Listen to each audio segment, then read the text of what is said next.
Bangladesh investment সামিটে 2025-এ Ashiq Chowdhury একটা বক্তব্য রাখেন, একটা সেমিনার প্রেজেন্ট করেন।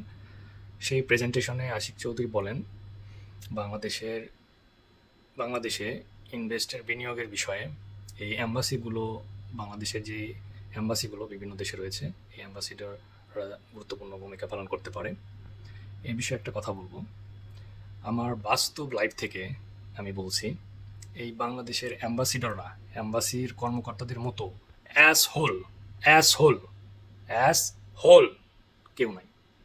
কারণ এরা শুধু অফিসে আসবে, যাবে, বাংলাদেশের নাগরিকদের সেবা দিবে, যে পাসপোর্ট, শুধু পাসপোর্ট করা, এর বেশি কিছুই না মনে হয়। এবং সেটা দিতেও তাদের কার্পণ্য, দিতে চায় না। তাদের মানে সার্ভিসটা এত বাজে। তো এগুলোর কথা বাদই দিলাম। তো এই সার্ভিসই দিতে পারে না, তারা নিয়ে নিয়ে আসবে ইনভেস্ট। তারা যদি চায়, এই অ্যাম্বাসিডররা এরা যদি চায়, এদেরকে সুন্দরভাবে এদের কাজকর্ম বুঝিয়ে দিয়ে এদেরকে যদি ভালোভাবে কাজে লাগানো যায়, বাংলাদেশ অনেক দ্রুত সমৃদ্ধ হবে। কিভাবে? তারা যদি এই যে দেশগুলোতে অ্যাম্বাসি রয়েছে সেই দেশের লেবার মিনিস্ট্রিতে বা মিনিস্টারদের সাথে, বা প্রাইম মিনিস্টার, প্রধানমন্ত্রী, যে যে আছে দায়িত্বে আর কি, তাদের সাথে যদি সুন্দরভাবে একটা কোলাবোরেশন করতে পারে, মিটিং করতে পারে, কনভিন্স করতে পারে যে বাংলাদেশ থেকে তারা দক্ষ শ্রমিক পাঠাবে, তাহলে বাংলাদেশের যেই আমরা বলি বেকার সমস্যা, বেকারত্ব, বেকার লোকজনকে আমরা বলি আবর্জনা, এই আবর্জনাগুলো সোনায় পরিণত হতো। তারা বাইরে গিয়ে রেমিটেন্স পাঠাইতো, দেশটা সমৃদ্ধ হতো, বেকার সমস্যা দূর হতো, প্রতিটা পরিবার বাংলাদেশের অর্থনীতিকে দ্রুত এগিয়ে নিয়ে যেতে পারতো।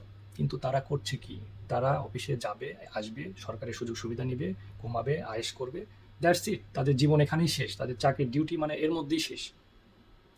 তাদেরকে যদি ভালোভাবে ট্রেন আপ করা যায়, তাদের কাজে কি কি দায়িত্ব এগুলো বুঝিয়ে দিয়ে পুশ আপ করা হয়, ফোর্স করা হয়, তাহলে মনে হয় ভালো কিছু হবে। এবং এখনই বদলানোর সময়, দেশকে এগিয়ে নিয়ে যাওয়ার সময় এইটা করা হোক। তাদেরকে দিয়ে তাদেরকে প্রপার ইউটিলাইজ করা হোক এবং যোগ্য লোকজনকে এই অ্যাম্বাসিতে বসানো হোক, অ্যাম্বাসির দায়িত্ব দেওয়া হোক প্রতিটা দেশে। একটা উদাহরণ হঠাৎ করে মনে হলো, মালয়েশিয়ায় আমরা জানি মালয়েশিয়ায় প্রচুর অবৈধ লোকজন এবং অবৈধ লোকজনকে ধরাধরি করা হয়। এবং মালয়েশিয়ার ক্যাম্পে, ডিটেনশন সেন্টারে, ক্যাম্পে, জেলখানায় হাজার হাজার বাংলাদেশি পড়ে থাকে শুধুমাত্র ট্রাভেল পাসের অভাবে। তারা যে বাংলাদেশের নাগরিক এইটার মানে যাচাইকরণের অভাবে তারা পড়ে থাকে সেখানে।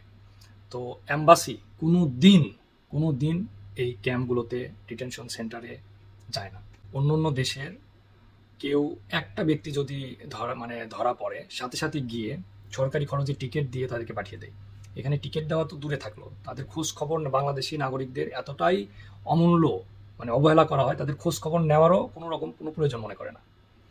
ওই দেশের সরকার যখন দেখতেছে এদের জনগণকে এরা তুচ্ছ তাচ্ছিল্য, কোনো গুরুত্ব দিচ্ছে না, তাহলে নিজের দেশের অ্যাম্বাসির থেকেই গুরুত্ব দিচ্ছে না, নিজের দেশের জনগণকেই তারা দেখছে না, তাহলে ওই দেশের জনগণ, ওই দেশের সরকার কিভাবে দেখবে? অবশ্যই তারাও আবর্জনায় মনে করবে, তারাও ছোট করেই দেখবে। তাদের ভাবমূর্তি ওই রকমই হবে যে এই দেশের মানুষ এরকমই নিগৃহীত, অবহেলিত, অপদস্থ। তো সময় হয়েছে বদলানোর। তাদের দায়িত্ব এবং কর্তব্য বুঝিয়ে দেওয়া উচিত এবং তাদেরকে কাজে লাগানো উচিত। তাহলে দেশ এগিয়ে যাবে আশা করি, এবং খুব ভালোভাবে। কারণ বাংলাদেশের শ্রমিক বাজার, দক্ষ শ্রমিকের অভাব নেই। জনসংখ্যা আমরা বলি সমস্যা, আসলে জনসংখ্যা হচ্ছে আরও সম্পদ বলবো, যদি এটা প্রপার ইউটিলাইজ করা হয়।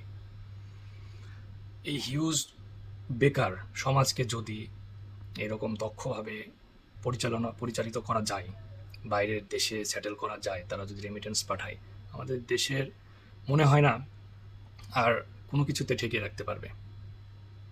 এটাই ছিল আমার বক্তব্য। আসসালামু আলাইকুম।